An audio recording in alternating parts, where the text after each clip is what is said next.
Welcome to Water into Wine, a podcast with Father Charleston Wilson, rector at Church of the Redeemer in Sarasota, Florida. I'm Greer Ferguson, the communications director at the church. Father Charleston is a priest, husband, father of two, Anglophile, sock enthusiast, Motown fanatic, and proud native of Linden, Alabama. Oh, and a wine connoisseur. We're sitting down to chat with him about how to invite more grace into your life, how to develop a deeper relationship with God, and how to enjoy a great glass of wine. We're meeting at the intersection of music, faith, wine, and a good helping of modern cultural references. Put it all together, and we're telling the story of God's love and bringing it to life in a fresh way. Join us right here for casual conversations with your spiritual sommelier. Today we're talking about self-esteem. And to start the conversation, we're opening a bottle of wine.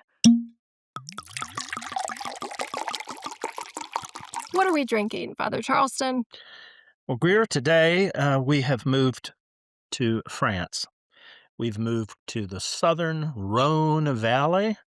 And if you like maps, I love maps. I used to draw maps as a kid. I think I said that on a previous episode. I even drew a runaway plan to scale when I was a kid because I got mad at my parents. They made me make up my bed, and it was very, very harsh conditions. But Where were you running away to? I had 5 different spots of people I knew, and I had Options. Options. Man, I got options.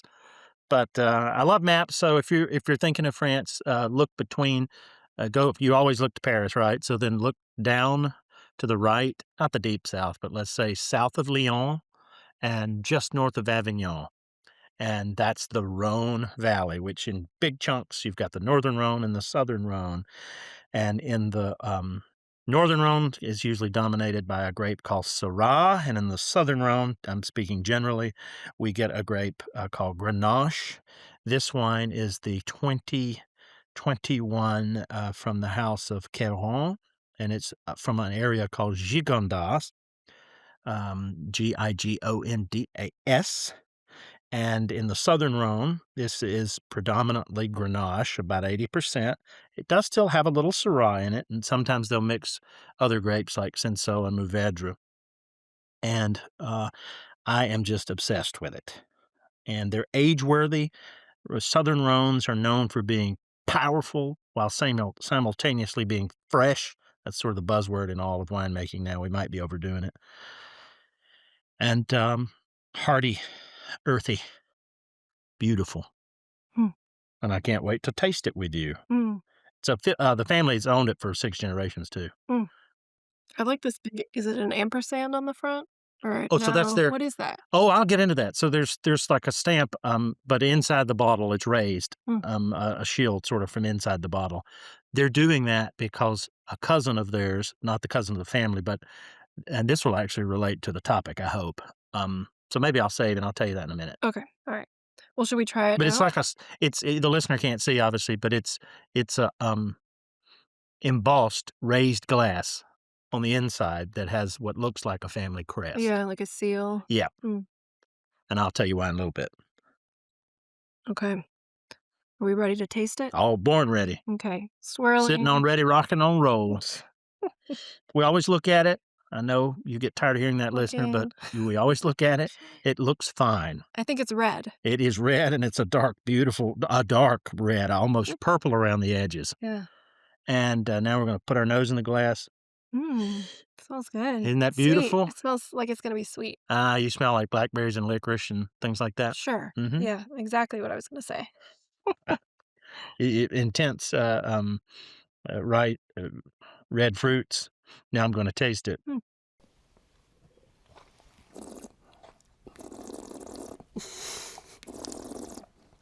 I think you're exaggerating that. I did the last one for you. But that does pull all of that. These are silky tannins. We've actually had a couple of wines on this podcast that were really tannic, like you were licking the inside of a pecan or had 16 tea bags you were chewing on. And these are silky, but still maintains the acidity. But also, I'd say if you can describe a flavor as rustic, this is rustic. Yeah. It's a touch of barnyard. and that's good and prized in a southern Rhône wine from this region. I didn't say, but this is so far the most expensive wine we've had in our series. And how much is it? $24.99. 24. I will say that when I looked it up, I see the price depending on where you're buying your wine. It can be as high as $40, but Mm. where I sourced this, it was 24. Okay. It's Uh, good. Oh, it is. I think Yeah. it's a wonderful wine, and we always talk about pairing because that's what this is about.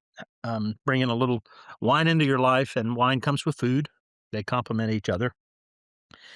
This is any kind of hearty stew Mm-hmm. that you could think of, roasted meats. This is, if you're a Southerner from where I come from, maybe you eat Mississippi pot roast. Yeah, I was gonna say pot roast. Pot roast and Yeah. mashed potatoes with this Mm. would be really killer. Mm-hmm. What's Mississippi pot roast? Usually, for some reason, it has like pepperoni in it. You put it in a slow cooker. It's Mm. got a little bit of heat to it. Mm. And I don't know why that's associated with Mississippi, but Yeah. it is true. Mm. And this would be just killer with a Mississippi pot roast. Mm. This would be good with beef stroganoff, though I'm not crazy about egg noodles. But Mm. any stew or roast meat, I don't think I'd go too far into the tomato world. It could take some light tomatoes, but not full-on red sauces. No, we're past that here. Yeah. This also, even though I know you're supposed to drink red Burgundy with Boeuf Bourguignon, but this would be delightful with Boeuf Bourguignon, Mm. and I would enjoy that as well. And this is a 2021, but these wines age beautifully. If you wanna buy this and put it down for 10, 20 years, you'll be rewarded. Mm. It will develop beautifully. But it's got a vibrant energy. If a wine can have energy, pure energy. Do you remember that hit in the 80s? That was a voiceover for Leonard Nimoy. Oh, Captain really? Spock did Oh. that voiceover in the beginning of that song. And pure energy. It's an energetic wine. It's floral but herbal. Oh my gosh, it's elegant. Go buy it and drink it and invite a friend over, get to know them. Mm. And why this wine for today's episode about self-esteem? Okay, I'm always stretching to make this work, but I hope it works. We're drinking Gigondas because Gigondas suffers from terribly, terribly low self-esteem. I'm going to tell you why.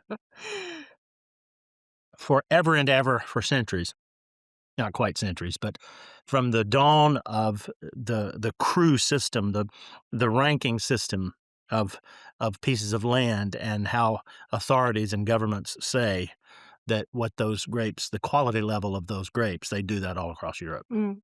And until 19, okay, that's the century you and I were born in, Greer. Until the last century, 1971, so for a long, long, long, long time, they were not allowed to put Gigondas on the bottle as a proper place. All of the wines there were labeled as generic Côte de Rhône, which doesn't mean really anything for our purposes, but this wine existed in the shadow of its much more famous cousin, Châteauneuf-du-Pape, which actually means the new house of the Pope, Mm. because remember the Avignon papacy when there was a big fight about the Rome, Mhm. "No, I'm the Pope," and "No, I'm the Pope." And, Would the real Pope please with the stand up? real Pope, Slim Shady. Yeah, and actually it was funny, the Pope who moved to Avignon to set up the, Avignon papacy was the Bishop of Bordeaux, of all things, Mm. and they still make wine there at his house. It's actually owned by a wonderful French winemaker in, Chateau Pape Clément, which I highly endorse, very fine wine from Mm. Bordeaux, different part of France. Anyway, so we're doing it self-esteem because, poor Gigondas had to live in the shadow of Châteauneuf-du-Pape, and Châteauneuf-du-Pape has St. Peter's keys embossed on their bottles, huge Mm. emboss, and a big shield Mhm. and a big castle where the papacy was headquartered. Mhm. And so when they were allowed to start doing it, this is even bigger. So this is kind of Oh.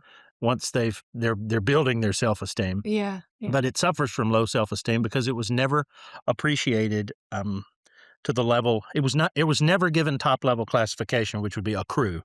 And there are different types of cru, Premier Cru, Grand Cru, and depending on where you are in France, that means something different. But it was until 1971. So we're talking about this because these poor folks still carry around that Eeyore self-esteem issue because they had to be the redheaded stepchild for centuries to Chateauneuf-du-Pape. And now it's on the map and it's delicious. And the bonus, but wait, there's more. The bonus is that it's a fraction of the price of Chateauneuf-du-Pape. There you go. Win-win.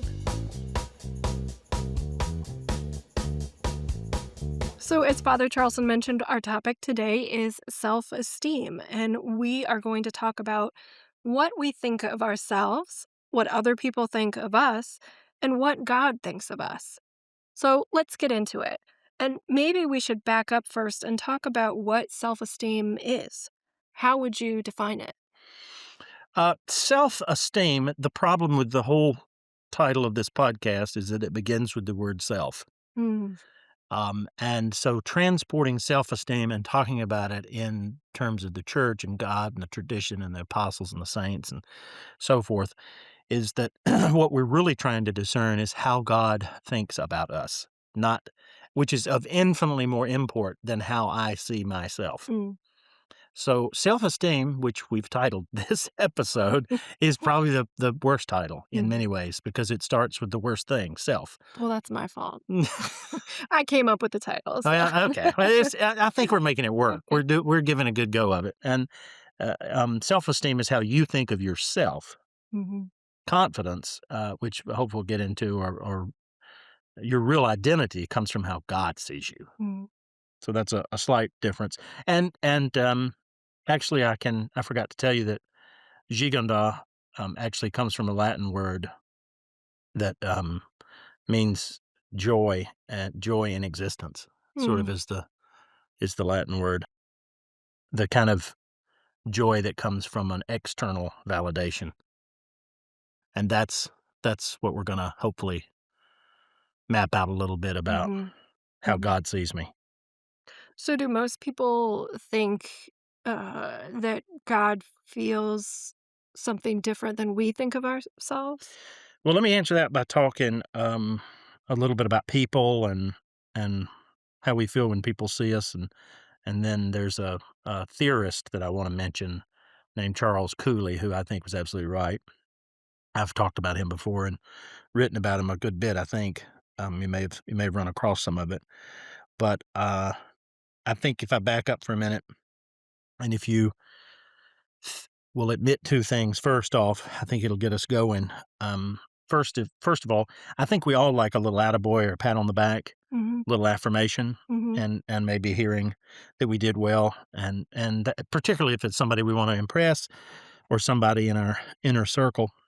And I think also um, we also simultaneously and ironically, when somebody praises us, we cringe a little bit. We have a little miniature throw up going Mm. on because deep down, we know that we're not the person that our dog thinks we are, or Yeah. our cat knows already, but the dog doesn't know, or I'm not really who I am on Facebook, or my LinkedIn profile is not really Mhm. the case. I loved, by the way, when I was in charge of HR for a growing company one time, and it was before there were any privacy settings, Mhm. and it was before Facebook, it was MySpace. Mhm. Do you remember this? And Yep. so I would get these resumes of these people, and it would tell me about all their civic engagement and, how they, plant gardens and just caring for the poor and helping Mhm. little old ladies cross the street. And then you get on their MySpace page, and shockingly, their behavior looked a little different, what they were Doesn't putting there. It didn't doesn't match. totally align? There was a disconnect. And so that disconnect, I want you to think about in your own life. I'll give you a real example of this that happened to me in this parish church. It was a couple of years ago now, and a lady in the receiving line. You hear, maybe we'll do an episode on receiving lines. You hear the most. You wouldn't believe what you hear in a receiving line, particularly if it's a big parish with a lot of people. It's amazing. And this lady came through this receiving line, and she told me, Father Charleston, you are the most wonderful, caring, bright, brilliant, I mean, it was just on and on, priest that I've ever known, and I felt like John Bunyan, or, not John Bunyan, Paul Paul. Bunyan, I'm getting my English literature mixed up with Paul, but I was as tall as Paul Bunyan, Chuck Norris. I felt Jolly Green Giant. Jolly Green Giant. My chest was going out. I was just glowing. And I went, yeah, man, you are just amazing. The very next person in the receiving line, she said to me, I started the conversation. I said to her, I said, tell me, how is your dear husband? I have not seen him in quite a while. And she told me, well, I hope he's still in the cemetery where you put him 3 years ago, Father. And that is a true story. And I felt like Tiny Tim then, and Tom and Jerry. I mean, I was just a tiny mouse, a church mouse. And I went, yeah, that's more the real you. You forgot that you buried the lady's husband. Great pastoral acumen and skill. Greatest priest ever, apparently. So what I'm saying so far is that despite all the hype about you, deep down you know there's something not quite right about the human condition, and we have to be honest with ourselves that something's not quite right. Or as Eliot, I think, put it very, very well, and he may be right. He said, more than half, I hope I'm quoting him correctly, more than half of the world's problems are caused by our endless struggle to think well of ourselves. And I think that's deeply insightful and scary. Now, Charles Cooley was a 20th century sociologist, and he has a theory. Just Google it, the looking glass self. And I'll just sum it up quickly for you if you've never heard of it. It basically says that most of us, overwhelmingly most of us, base our sense of self-worth on how we think others perceive us, how they look at us, in other words, how they look in our glass. And he was right. And this has two things that happen because of it. On the one side, it's devastating. On the other side, it's truly liberating. From a human point of view, from the Self-Esteem Barnes and Noble section point of view, it's bad news because we will always perceive judgment coming from people we're trying to impress, or want to like us that just don't. Think about your sanctimonious sister. You don't have a sister. You and I No, are. but I'm thinking about her. But you're thinking about her. don't like You her. don't like her. She's terrible. Or I don't know. You do have an implacable boss, so maybe think about him. Or your youngest child, dear listener, who moved to Beijing, or Jackson Hole. It was always from Birmingham. If you said your child moved to Jackson Hole, you knew that was their nervous breakdown, and they've gone out there with their sixth life partner to try to discover a new universe. And it was just so. Call up that person. Now, on the other hand, if you apply Cooley's looking glass and you kind of overlay it across the Bible and the teaching tradition of the church, which I've not seen anyone do, theologically, there's a ton of relief that I hope I can make clear in 30 seconds or a minute. Because let me just tell you this, what's most important is what God thinks about me, not what I think about myself and not what your sister thinks about you. That's not unimportant. I do need to have a healthy frame of who I am, an honest assessment. Sometimes I can be too harsh on myself too. And I do want my sister to look at me in a good way. I don't have a sister either. But what matters the most is how God looks at me. And the Bible is totally clear that God, in fact, doesn't just love me, he even likes me. I love that line in Groundhog Day with Bill Murray. And I think it's a fabulously theological movie. And, he is reliving the day every day, Groundhog Day, but he's desperate to, this is G-rated, so I'm trying to say it in a G-rated way. He's desperate to make contact with, in a biblical sense, getting to know you. He really is after this girl, and every day replaying and trying to get an angle to make that happen. She's always on to him and a step ahead of him. And she one time looks at him in the restaurant scene, do you remember, when he thinks he's getting a little closer. And she says, I would never be with somebody like you. The only person you love is yourself. And he says something fascinating right then. He goes, that's not really true. I don't even like myself. That's a powerful emotion in a real way. And so when I'm saying God doesn't just love you, he likes you.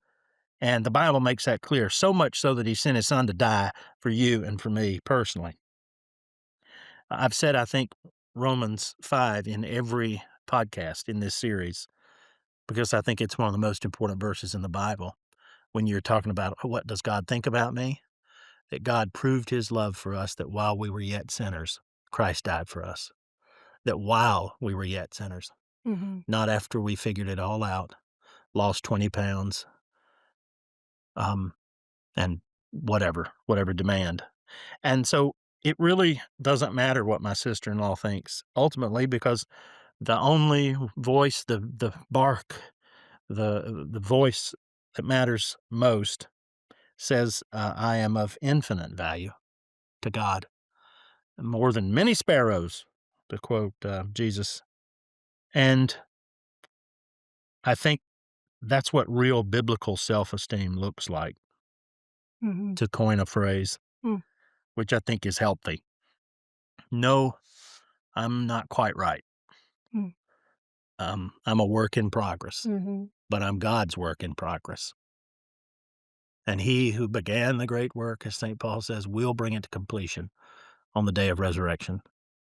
Now, that's not to say some of us need to be a little more on the ball about getting that work going. Mhm. Others need to just chill out, let let let God do the driving. But some of us need to get going. But either way, God will bring the work to completion.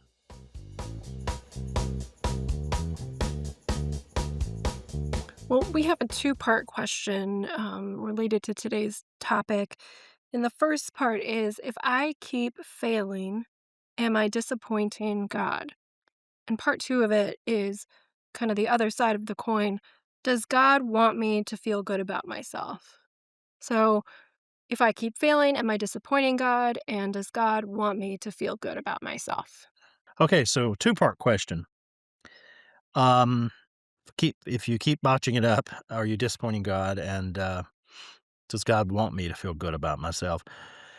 Let me start with a, a Churchill quote. And he said, remember, success, what was it? Success consists of going from failure to failure without loss of enthusiasm. Mm. Do you know what enthusiasm means in its original etymology? I'm thinking maybe I don't. Well, you're about to. You can hear some Greek in there. In theos. Mm. Theos, the word for God. Mm-hmm. In theos.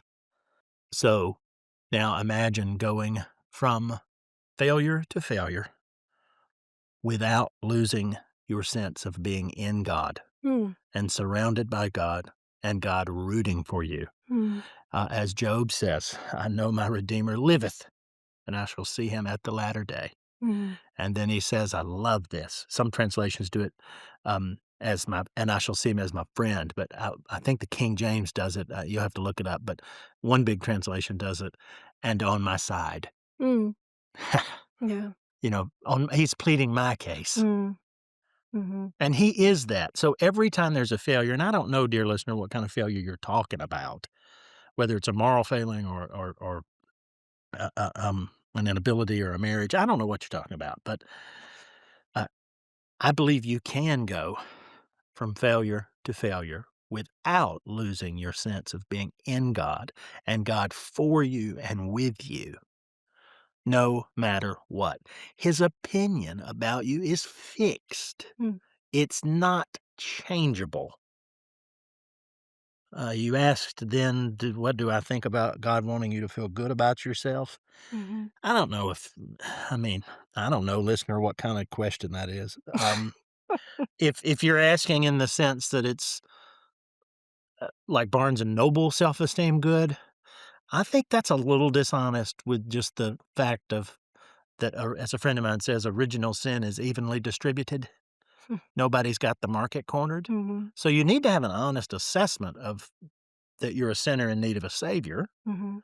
but you do need to have a healthy framework that God is for you and with you and loves you, which is what generates biblical self-esteem. So I hope that answers your question a little bit. We don't want to be going around like the Pharisees and saying how great we are. We don't want to do that. So balance. There's a balance. That's the word. Yeah, you preach next week. All right. So we also have a bonus listener question, and this one's kind of fun. What are your favorite podcasts? And this Oh, is, other than Water into Wine, of yeah, of course, that's tops.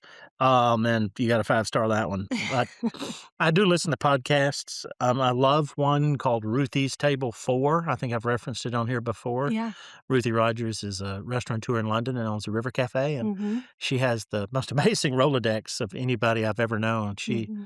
just had Prime Minister Gordon Brown on and last week, and she gets them to talk about. She makes them read a recipe from one of her 30 cookbooks, and they talk about food. And so Will Ferrell, she's just had some amazing folks, and it's a very comfortable. She makes you comfortable. I've met her, and she's delightful. She makes you comfortable being in her presence, and I really enjoy getting to know people and how they relate to food and wine. Some too. I like that one. There's one put out by Berry Brothers and Rudd called Drinking Well, WELL. Mm. And they haven't added in a long time. They have some wonderful sommeliers. Yeah, Berry Brothers and Rudd is the biggest British wine oldest and biggest wine merchants in England. Mm. And that was the heart of the Bordeaux market for hundreds of years. So it's a pretty big operation. Mm. And I like They that review podcast. wines on it? Okay. I like that one. There's a funny one. I like the Wittering Whitehalls. That is Michael and Hillary Whitehall. That's Jack Whitehall, the comedian's parents, have started a sort of podcast, and he's sort of a curmudgeonly, snobbish old guy, and she's fun, and they just talk and go round and round. It's a little less edifying if you're looking for some real horsepower and brain power, but it's mindlessly entertaining and And fun. sometimes that's what you want. You do want that sometimes. Yeah. There's a theme there. Those are all British, aren't they? Gosh, yeah, shoot, I didn't. Yeah, most of the podcasts I listen to are British. Yeah. I'm shocked. There was a I pay for one. You click one thing and then it's on your credit card until the Lord returns every month. But I clicked one and it was, I don't know, is it Wondery or Wonderly or something? Yeah, something like that. They have really good almost, don't know the vocabulary podcast yet. Educational. They're like documentaries, but podcasts that are documentaries. Mm-hmm. They did the pertinent to this podcast. They did one on the history of that horrible fake wine that came out of this country called White Zinfandel, and how that made billions of dollars. Oh, that would be interesting. Yeah, and a lot of those players are in prison, so it's very interesting. Yeah. Well, thank you. I'll have to give those a listen. If you have a question for Father Charleston, email it to us at podcast@redeemersarasota.org, and we might ask it on the next episode. And Father Charleston, do you have any final tasting notes to share with us about the wine we're drinking today? Take another sip here. It confirms what we said earlier. Bring on the Mississippi pot roast. All right, I'm ready. Thanks so much for joining us for Water into Wine with Father Charleston Wilson. We're looking forward to sharing more grace, more music, and more wine with you again soon. If you liked what you heard, follow the show on your favorite podcast platform. And if there's someone in your life, maybe a friend or a colleague or a family member, who might like to hear this episode, please share it with them. Water into Wine is produced by Church of the Redeemer in Sarasota, Florida. Audio engineering by Reed Corley of the Corley Company. Join us for our services, in person or via our live stream. And learn more at redeemersarasota.org/podcast. That's redeemersarasota.org/podcast.